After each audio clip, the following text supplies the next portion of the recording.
The last thing Lisa expected to hear at 5:47 p.m. on a Friday was the word, fire. Not in a warning, not in an alert, just in the way the new COO barked it like a dog command. If I see one more damn sync error, someone's getting fired. He was pacing outside the war room again, practically foaming at the mouth over a half-second delay in the real-time dashboard. Meanwhile, the actual issue had been fixed 12 minutes ago, by Lisa herself, after a routine packet loss hiccup in the Idaho node. It wasn't even a bug, just a hiccup. Temporary, logged, documented, corrected. But Vince wasn't really looking for problems. He was looking for someone to blame. Lisa sat motionless, still sipping the now cold green tea she'd made at lunch. She watched the cursor blink on the last line of the report she'd been writing all day. Her screen glowed with quiet order, data validation flags, snippets with inline comments, a color-coded workflow diagram that was basically an art piece. This was Lisa's kingdom, built over 14 years, custom by necessity, maintained by obsession, understood by exactly one person, her. If you've ever worked in an office where the loudest guy in the meeting knows the least, then you already know Vince. Slick haircut, no keyboard calluses, talks about scaling efficiencies like they're spices he picked up at Whole Foods. The kind of guy who asks, "What does this button do?" while slamming enter. He'd been at Vay Solutions for 3 weeks and had already fired 2 department leads, merged 3 teams without informing HR, and outsourced IT ticket triage to a chatbot that once diagnosed a server outage as an emotional boundary issue. That was Vince. Lisa had stayed quiet through it all, because when you build the foundation, you don't scream when the roof leaks. You just keep the basement dry. Tonight though, the ceiling was sagging, and Vince was looking at her like she'd poked the hole. By the way, quick thing while we're here, if this story's starting to hit a little too close to home, and statistically, 93% of y'all are listening without subscribing, go ahead and hit that subscribe button. Toss us a like while you're at it. It seriously helps the team keep the lights on and the coffee flowing, especially when we're burning midnight oil writing these. Alright, back to Lisa. She typed her last line of code, exhaled, and hit save. At the same time, the ticketing system chirped, "Sync resolved," Lisa marked. She leaned back and stretched, a quiet satisfaction settling in her bones like good bourbon. She had no idea that by Monday, her name would be brought up in a board meeting with a tone usually reserved for missing persons. The office around her was starting to empty. Michelle from Ops waved goodbye without looking up from her phone. Tom in finance was already halfway down the hallway, arguing with his wife on Bluetooth. The only sound left was the soft clatter of Lisa's keyboard as she annotated the final status update in the system log, like a surgeon closing the last stitch. No one said thank you. No one ever did. Her fixes didn't explode like fireworks. They just worked. That was Lisa's gift. She made the complex invisible, kept the fragile gears of a bloated, over-engineered logistics system turning so seamlessly that the people upstairs assumed it was all magic. Or worse, automated. She packed up her things slowly, methodically, wiped her desk, shut down her terminal the correct way. No yanking cords, no reckless closures. She paused for a moment, glancing at the corner of her screen where the CPU usage graph idled at a perfect 3%. Her system was stable, clean, safe. Behind that elegant hum was an ecosystem of patches, dependencies, and nested failsafes, some going back 9 years. One of those failsafes blinked gently in the background, invisible to everyone but her. A heartbeat she'd built long ago, a failsafe for the failsafe, buried under 3 layers of permissions. It wasn't destructive, just selective, a dead man's switch. She'd once joked to her therapist, if the wrong person pulls the plug, the system will keep humming, but it'll stop listening. Lisa smiled faintly. She didn't expect to need it. Not yet. She grabbed her bag, nodded once at her monitor like a silent goodbye, and headed for the elevator. Vince was still barking orders on his headset, something about manual overrides and reducing latency. He didn't see her, didn't know he just walked past the one person keeping the entire back end from turning into digital oatmeal. Lisa stepped out into the parking lot as the first drops of rain started to fall. She didn't run, just flipped her hood up and walked to her car, calm as a monk. She didn't know yet what was coming, but part of her, some deep locked-away part, hoped they'd push her too far. She was tired of being the ghost in the machine. She just sat down with a lukewarm cup of vending machine coffee and was halfway through correcting a mislabeled fulfillment tag when it happened. Vince didn't knock, didn't clear his throat, didn't even lower his voice. He came in like a man who mistook his reflection for God's approval, waving a stack of printed error logs like they were divorce papers. "Explain this," he barked, slamming the papers on her desk with the grace of a toddler flipping a Monopoly board. Lisa blinked once. The logs were from yesterday, the same 12-minute sync hiccup she'd already fixed, logged, and noted in the morning stand-up twice, including the rollback contingency and the local cache reroute. "That was resolved," she said evenly, hands still on the keyboard. "Issue ID 76345.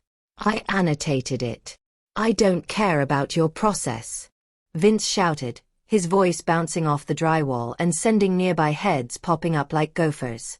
"You've had 14 years to build this rat's nest, and now I've got the board asking why order confirmations look like a toddler drew them with crayon." "That's not even related to," she started, but he cut her off. "You're done. Clear your desk. Now." You could have heard a pin drop if it weren't for the humming of 20 open-plan desktops pretending they weren't witnessing a career execution. Someone coughed. Someone else minimized Slack. Lisa just stared at him for half a beat longer than usual, watching a kid shove a fork into an electrical socket and wondering whether to stop him. "Okay," she said, no raised voice, no desperate pleas, no awkward HR buffer pretending to mediate. Just, okay. She turned back to her screen, calmly clicked out of the client dashboard, closed her SQL shell, and opened an old terminal window tucked beneath a tangle of tabs. The icon was a teal square labeled upkeep.bat. She double-clicked. A pop-up blinked, "Run final cleanup script." She hit enter. The cursor danced for half a second, then stopped. No dramatic red text, no self-destruct sequence countdown, just silence, like a tomb being sealed. "Now," Vince repeated, like she hadn't already started packing. Lisa unplugged her keyboard like it was an afterthought, slid her 2 notebooks into her bag, the ones with 15 years of network topology diagrams and dependency flowcharts, reached into the drawer for her thumb drive. Not the personal one, the company-issued one she never used. She left it behind, useless now. "You'll need to sign the exit checklist," barked a junior HR rep who'd magically appeared from somewhere behind Vince like a bureaucratic NPC, holding out a clipboard like it was radioactive. Lisa signed it without looking, then handed over her badge. "You'll be escorted out," HR added, with the enthusiastic warmth of a vending machine rejecting a crumpled dollar. Lisa gave one final glance to her terminal. The maintenance script window had already closed itself. Behind it, a soft gray message on the internal dashboard now read, "System check completed. Handshake key required." She didn't need to explain what that meant because no one in the building even knew it existed. The system was up, it would keep running on autopilot for a while, but it wouldn't listen to anyone who didn't have the handshake key, a 4-line verification sequence tied to a script stored offline and now inaccessible. Not malicious, not sabotage, just a safeguard, one that Vince himself had once described as paranoid overkill. Lisa didn't even smirk. There was no time for smugness, only precision. This was not revenge. It was contingency.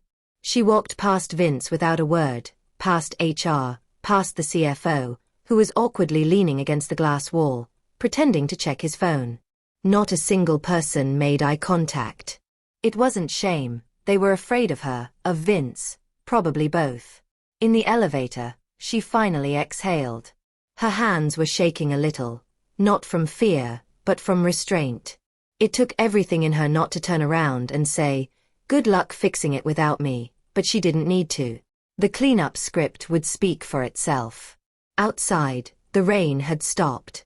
The clouds were breaking apart over the parking lot like tissue paper, and the sun made a reluctant return.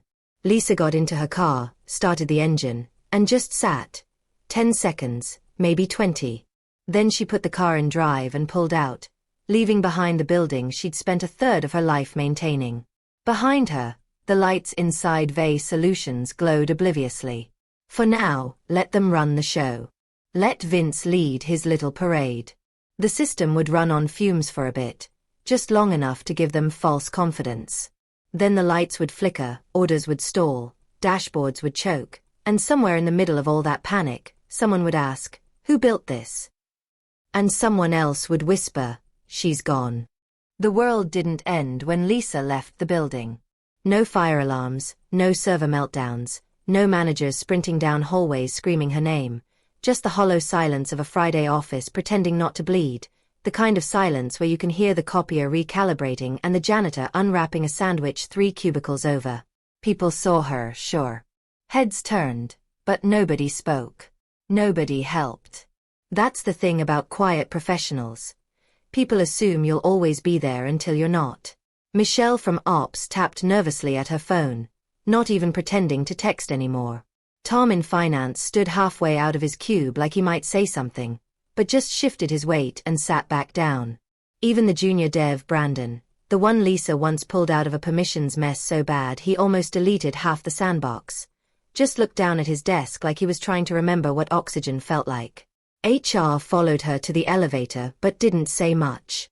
"We'll, follow up next week," HR mumbled, flipping pages on a half-complete termination checklist that might as well have been for a coffee machine. Lisa just nodded. The doors closed. That was that. No exit interview, no thanks, no handshake, just quiet shoes on polished tile and a badge that wouldn't beep anymore. She drove home in the kind of trance only rage can't touch. Not angry, not even sad, just done. Done carrying a system on her back while empty suits played executive. Done fixing dashboards at 3 a.m. while the marketing guy bragged about optimizing pipelines he didn't even know existed.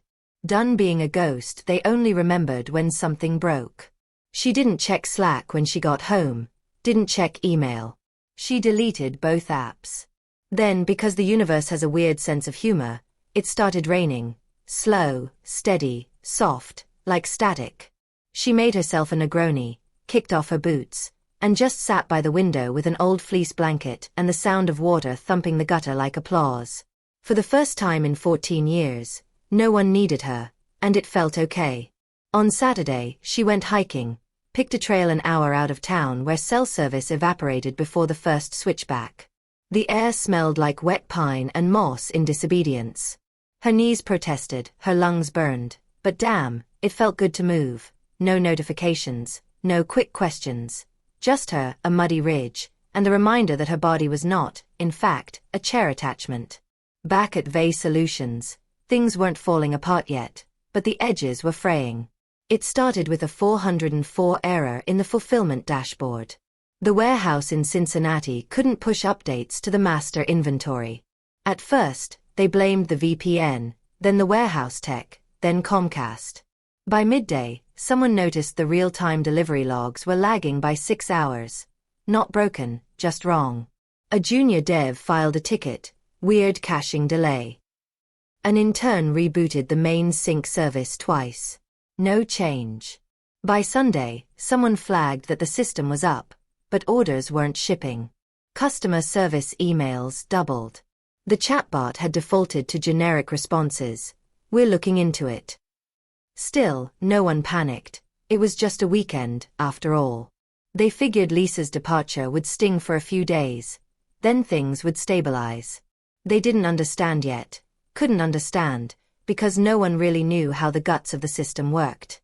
They knew where the dashboards were, which buttons to press, but they didn't know what those buttons were wired to. Lisa did. But Lisa was out on her porch Sunday night, wrapped in that same fleece blanket, sipping a second Negroni and listening to a true crime podcast about a guy who faked his death with dental records and a pair of pigs.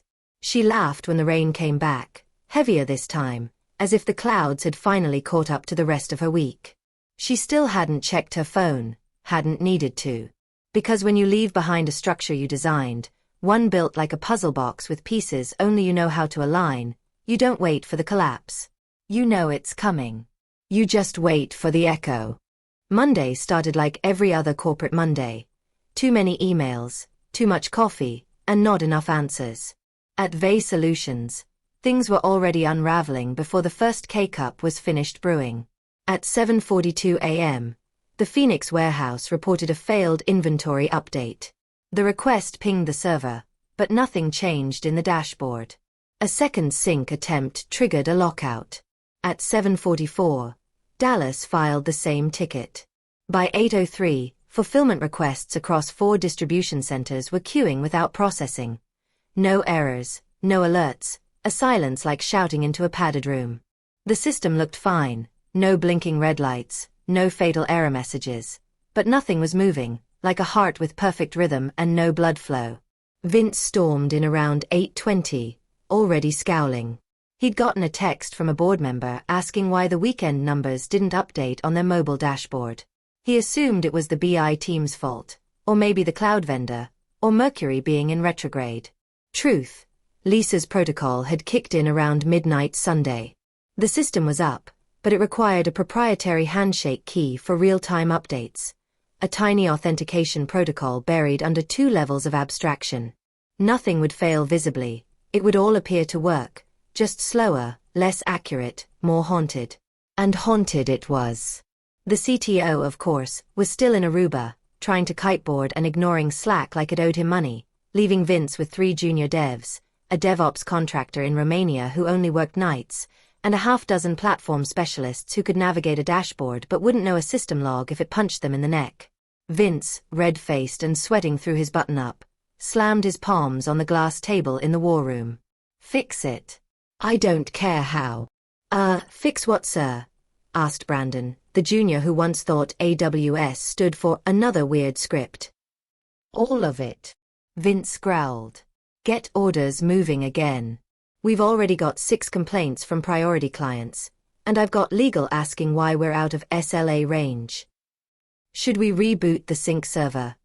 Another dev offered. Sure, Vince barked. Reboot everything.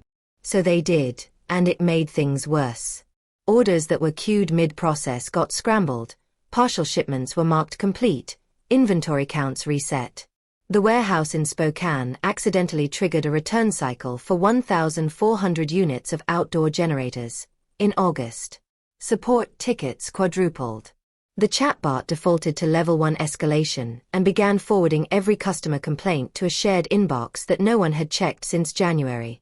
And Lisa. Lisa was on her couch in pajama pants, flipping through an old photo album she hadn't touched in years. She didn't know what the weather was doing. Didn't care. Her phone was upside down on the counter, set to do not disturb. Her inbox had 42 unread messages.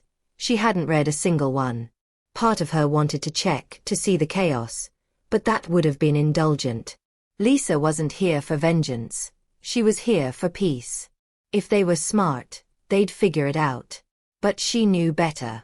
At 10:13 a.m., a director from logistics tried to manually override the routing script to force a sync. The system asked for the handshake key. He assumed it was a new security measure and opened a ticket with IT. At 10:45, a panicked warehouse manager flagged that dozens of shipment labels weren't scanning. They were printing with placeholder codes, values that shouldn't even exist unless the system thought it was running in test mode. At 11:12, Vince was yelling into a call with procurement. No, I don't know why it's saying we owe them 6 pallets of patio furniture from 2021. That's a glitch. We're working on it. At 12:30 p.m., someone finally remembered Lisa. Well, she built the architecture, said a voice in the room. Vince didn't flinch. She's gone. By 1:15, the board was briefed. Estimated revenue impact per hour, $500,000. Projected brand damage, moderate to catastrophic. Estimated time to resolution, unknown. Lisa, meanwhile, was outside watering her plants. She'd just repotted a stubborn fuchsia that kept leaning to the left no matter what she did. She smiled at it. For once, something else could be stubborn. Not her problem anymore. Inside Vey's HQ, the lights were still on, but no one was home. By Tuesday morning, Vey Solutions had bled roughly $6 million into the void, and the bleeding wasn't slowing down. Finance flagged it around 6:12 a.m. The overnight reports showed inventory write-offs with no receipts, return requests on fulfilled orders, and a peculiar $800,000 discrepancy in shipping reconciliations. One of the controllers triple-checked the audit trail, squinted at the logs, and said, "This doesn't make sense.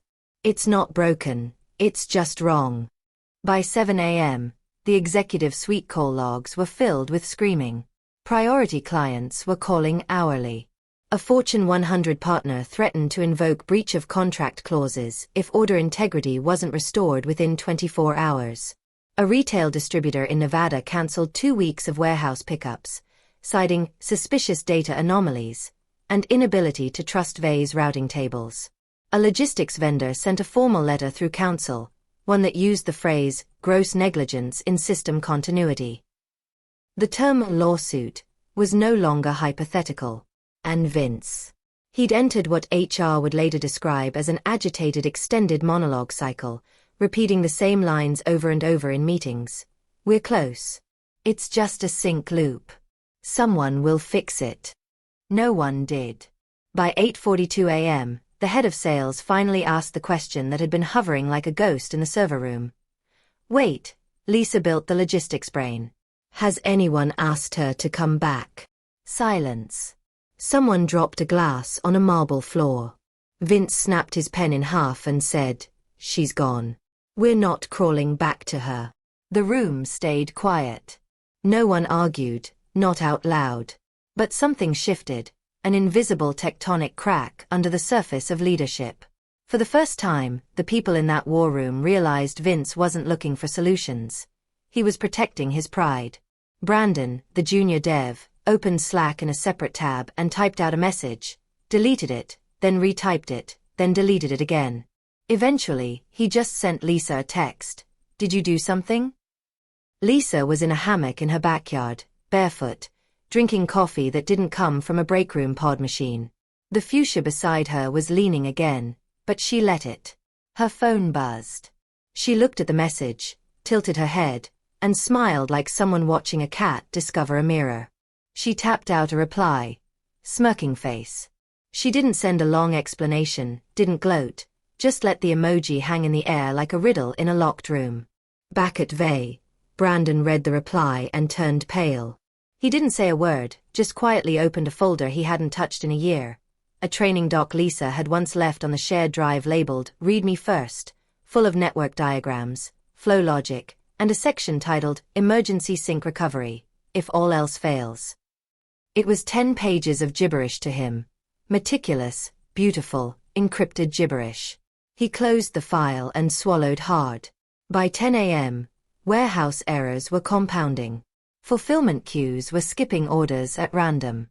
International shipments were duplicating SKUs and mislabeling customs values. FedEx flagged a batch of outbound orders as suspected fraudulent metadata. The chatbot was now sending canned replies that started with, "We're experiencing unexpected awesomeness. Please hold," a script Lisa had written 2 years ago as a joke.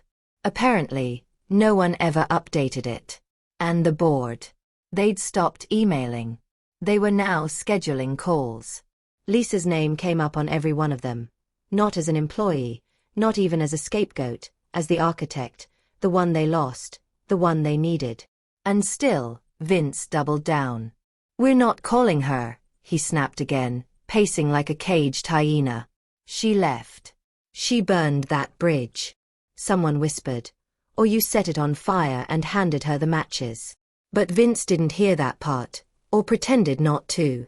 Lisa was still in her hammock at noon, halfway through a mystery novel and considering whether to make grilled cheese or tacos for lunch. Her phone buzzed again, a voicemail this time, from a number she didn't recognize. She didn't listen to it, didn't need to. Gravity was working just fine. By Wednesday morning, the VA Solutions executive suite was running on caffeine, panic, and the kind of desperate optimism usually found in gambling addicts right before their final hand. The system still wasn't down, per se. It was up, technically functional. But every single output it touched was wrong. Misaligned, corrupted by omission. And worst of all, there was no obvious cause. No error logs, no smoking gun, only silence. Shipping queues were now processing at 11% efficiency. Clients were bailing. Refunds were hemorrhaging. Finance updated the projected losses to $17.8 million by the end of the week. And the CTO, still windburned from Aruba, had just texted LOL before boarding a plane back to the States. He knew better than to get involved now. It was officially a career-ending firestorm. Vince did the thing execs always do when they finally admit they're out of their depth. He threw money at it. Big money. He called in a digital logistics integrity specialist from New York, some consultant with a six-figure retainer and a LinkedIn profile that read like it had been written by ChatGPT on a Red Bull bender. His name was Ezra, wore loafers with no socks, and carried a laptop that probably cost more than most employees' monthly rent. He said things like signal fidelity and logic stacks before lunch.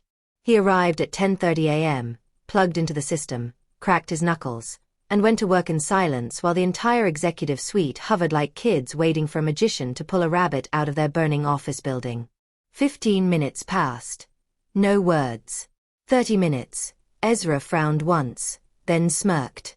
At 45 minutes, he finally spoke. "Okay," he said, sitting back. "This isn't broken." He leaned forward. "Sorry." Ezra turned the laptop around, showing a diagnostic screen with cascading log sequences, handshake failures, and a perfect uptime curve that looked like a flat line. "You didn't crash. You didn't get hacked. You didn't even suffer corruption." "So what is it?" the CFO asked, sweating through his collar. Ezra raised an eyebrow. "You ever seen a front door that closes perfectly but only opens if you know the trick to lifting the handle just so? That's what this is." Vince scoffed. "So it's just locked?" Ezra laughed. Short, sharp, almost musical.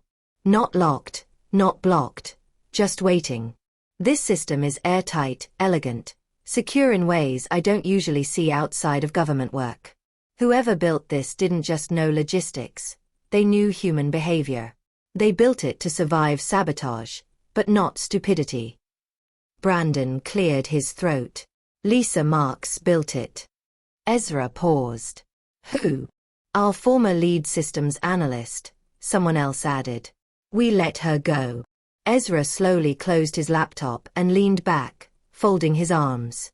"Then you better call her." Vince bristled. "We've already got resources." "You don't have a system problem," Ezra cut in. "You have a Lisa problem." Vince's face turned a shade of red, usually reserved for stroke victims and sports cars. "She sabotaged us." "No," Ezra said, almost kindly. "She protected you from yourself. And you fired her." Silence. The kind of silence that feels like a countdown. Ezra stood up, slung his bag over his shoulder, and adjusted his cufflinks. "My advice," he said, already heading for the door, "wire her whatever she wants. Full control, front-end access, indemnity, and get out of her way." "And if we don't?" Vince snapped. Ezra smiled. "Then you'll be manually sorting order spreadsheets with interns and duct tape for the next 8 months. And by Q4, you'll be renting out this office space to vape startups." He left without another word. Vince didn't move, didn't speak, just stared at the door like it had betrayed him. He looked older now, not just tired, withered. His collar hung crooked, his jaw slack. The hands that once waved off Lisa's concerns with smug dismissiveness were now twitching against the table like they were trying to escape his body. Someone in the room finally said what everyone else was thinking. "We need Lisa." And nobody disagreed. At exactly 6:13 p.m. that evening, Lisa's inbox dinged with a name she hadn't seen in years. It wasn't Vince, it was Trina from HR, the same Trina who once told Lisa to smile more in meetings and soften her emails so the leadership team wouldn't feel attacked by data-driven logic. Email subject line: exciting consulting opportunity at Vay Solutions. Lisa didn't even open it at first. She just stared at the preview from her kitchen counter, sipping tea and watching her cat chew on a succulent like it owed him money. She gave it a solid 20 minutes.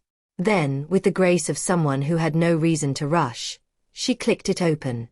The email was the digital equivalent of corporate groveling dressed up in perfume. Phrases like, your unique insight, mission-critical systems, and invaluable leadership memory.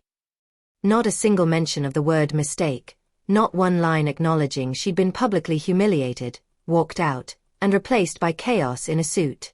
The request was simple. VA Solutions would love to retain her on a short-term basis to help evaluate and realign their core fulfillment systems. Timing was flexible but urgent. Compensation competitive. Lisa chuckled.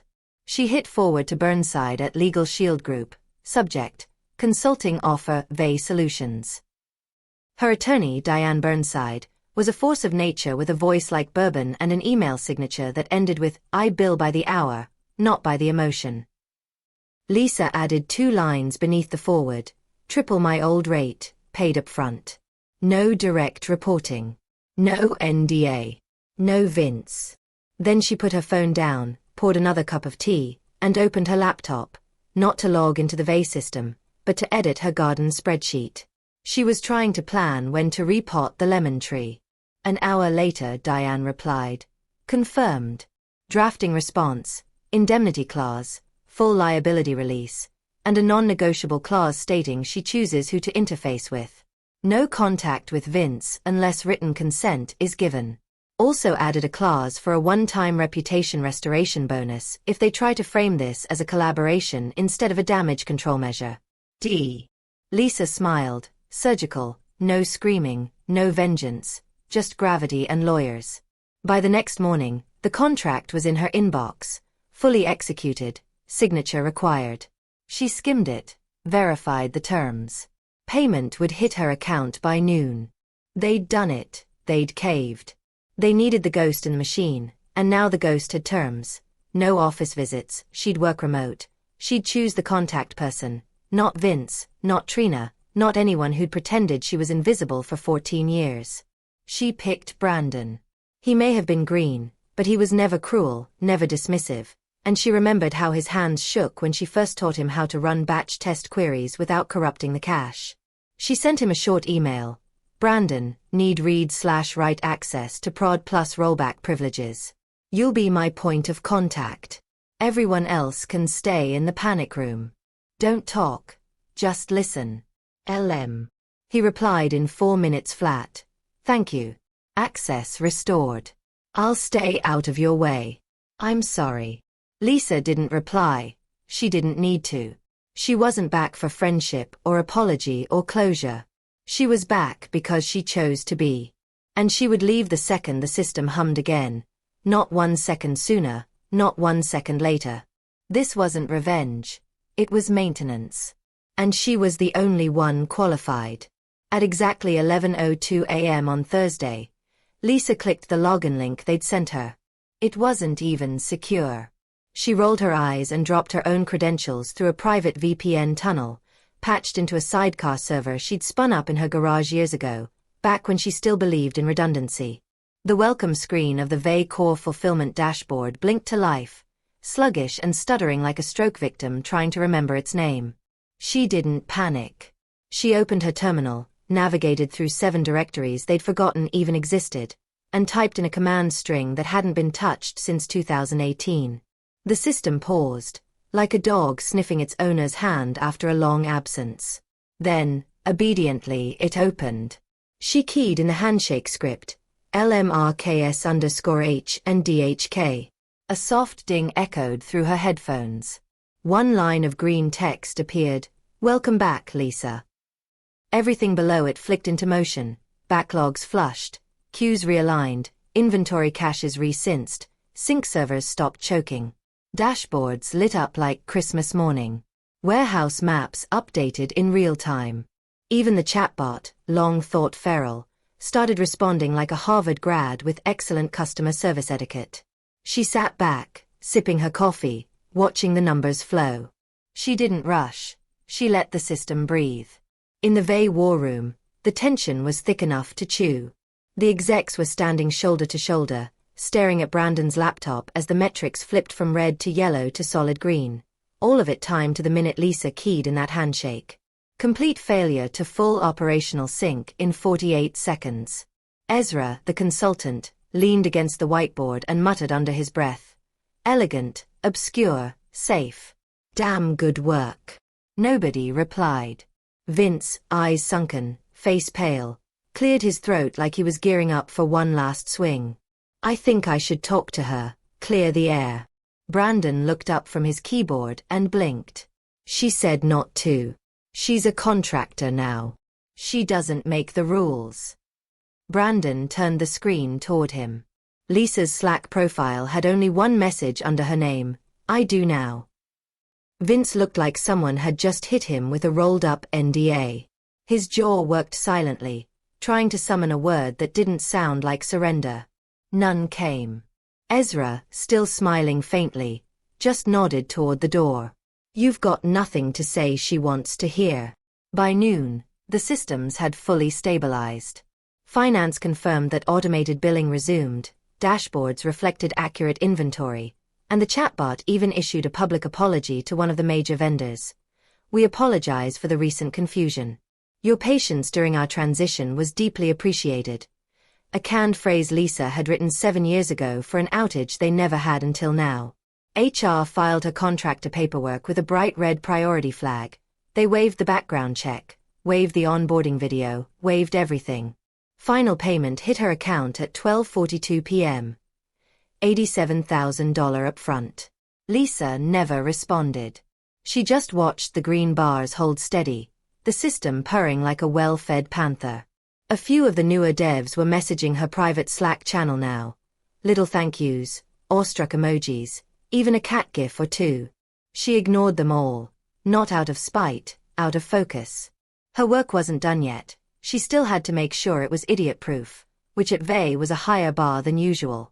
Back at HQ, Vince stood in the hallway alone outside the war room. His tie hung limp, his collar had wilted. He looked like a man who'd spent 20 years pretending to know things and had finally been asked to prove it. Lisa never saw him. She never had to. Her system spoke louder than he ever did.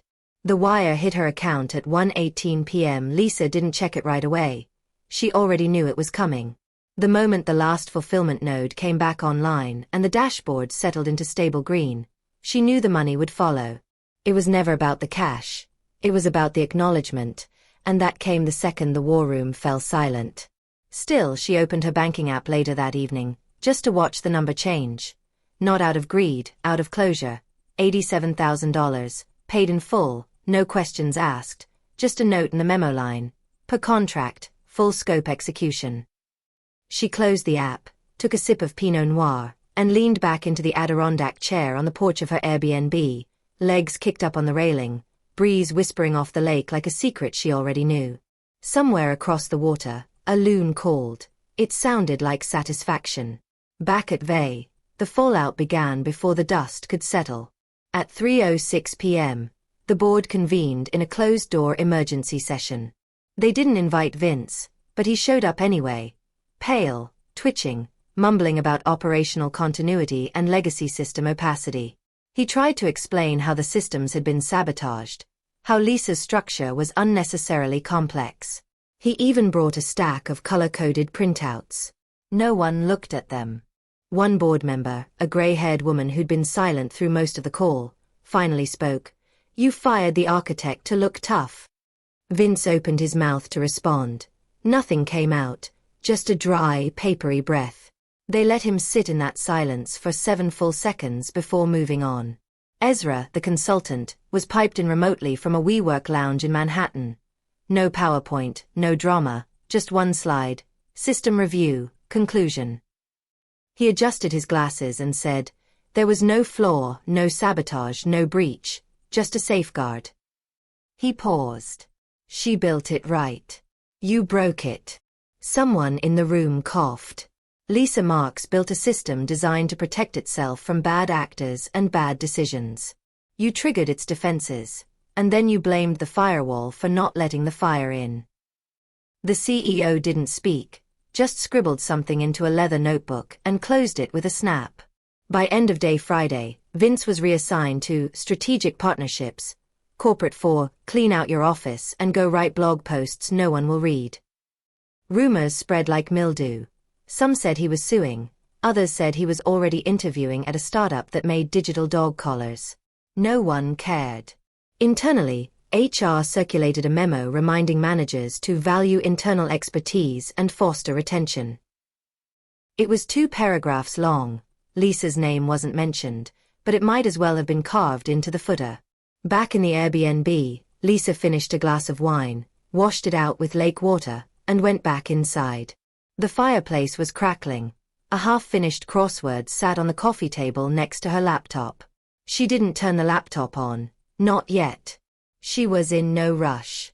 The system would run fine without her for now. She'd already hardened the permissions, left behind clean documentation, installed a quiet logic check that would alert her if anyone tried to change the route protocols. She wasn't paranoid. She was experienced. Her phone buzzed, a new email, subject line, Principal Systems Architect, remote, $250,000 base plus equity, from a company she'd once applied to fresh out of college. They'd ghosted her then. Not this time. The message started with, "We followed the Vey incident. We know who built it. Would like to talk." Lisa stared at the screen. She didn't reply, didn't delete it either, just smiled, set the phone down, and went back to her crossword. 1 clue left. 7-letter word for vindication. She filled it in slowly. Justice. No, that's too much. She erased it. Her phone buzzed again. Second offer, bigger company, better title, triple pay. She took one more sip of wine, looked out over the lake, and whispered to herself, "I'll think about it." You're the real stars of the corporate jungle. Thanks for watching, you brilliant rebels. Hit subscribe to Warth Stories, or I'll flick the switch on your old cubicle memories. Smash that like button and stay tuned for more real stories about real people taking back their power.